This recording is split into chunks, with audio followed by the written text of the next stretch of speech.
ko muna siya para pag binanyan ko, hindi siya magkabutas-butas. Ayan, para okay siya tingnan guys. Ayan. Saka magkayod muna tayo guys ng nyug. Para yan po yung ating igagata sa ating gabi. Ayan, dalawa po yung ginawa ko guys na gata para gatang-gata talaga siya. Kasi masarap yan guys ang laing pag gatang-gata. So, dalawang kinuha ko. Minikos-mikos ko na yan dyan guys. Hawakan ko na yung nilog na sariwa.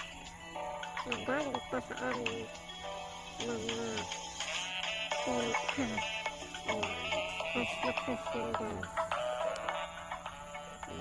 Unang tiga guys. So, isalang na natin yung ating gabi.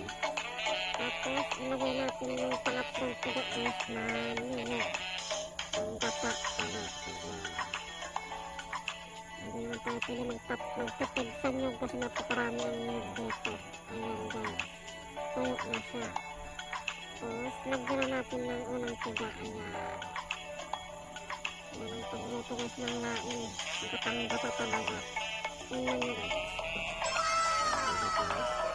ang sarap yan. Ayan, so pwede na siya guys. Ayan. Ayan, susunod na yung kalahati. Gatang-gata talaga guys ng ating laing. So, ano pa inaantay natin guys? So, kainan na guys. Pero tayo dyan tuyo. Ayan, yan po yung pares ng laing natin.